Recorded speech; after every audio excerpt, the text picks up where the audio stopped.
Allah Teala Əraf surəsinin 179-cu ayəsində cəhənnəm ayələrindən danışanda buyurur, biz cəhənnəm üçün bir çox cinlərdən və insanlardan ora daxil edəcək.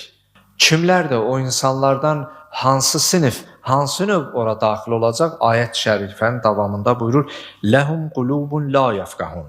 Onların ki, qəlbləri var, lakin onlar anlamaz. O qəlb ki var, Allah verib o qəlblə insan anlamaz. Və ləhum a'yunun la yubsiruna biha. Onların gözləri var, lakin onlarla görməzlər, baxmazlar, həqiqət barəsində görüb düşünməzlər. Və ləhum azanun la yəsmə'una biha. Onların qulaqları var, lakin onlar haqqı, həqiqəti eşitməzlər.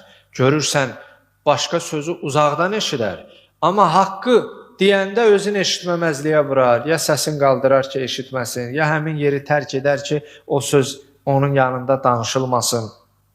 Allah Teala burada ağır bir bənzətmə eləyir. Allahın kəlamıdır deyə cəsarətlənib bunu deyirəm, amma bəzən elə sözlər var, insan cəsarət eləyib onu deyə bilmir. Deyir, belə insanlar, onların ki, qəlbləri var, anlamazlar, gözləri var, görməzlər, qulaqları var, həqiqəti eşitməzlər. Ulaikə kəl-ən'am. Onlar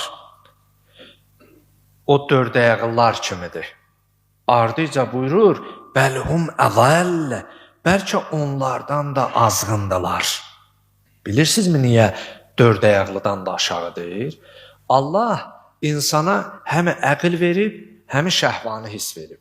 Amma mələkə əql verib, şəhvanı hiss verməyib, heyvana şəhvanı hiss verib, amma ağıl verməyib. Yəni, mələkin üstünlüyü o ağlına görədir, daim ibadətdə, zikirdədir.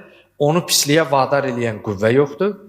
Heyvanda da onu yaxşılığa vadar eləyən əql yoxdur, şuur yoxdur. Amma insanda həmi xeyir, həmi pisliyə vadar edən qüvvə var. Əmirül Müminin Əli əleyhissalam buyurur ki, əgər insan ağlını nəfsinə qalib eləsə, nəfsi əqllə mübarizədə məğlub olsa, o mələkdən də üstün olar.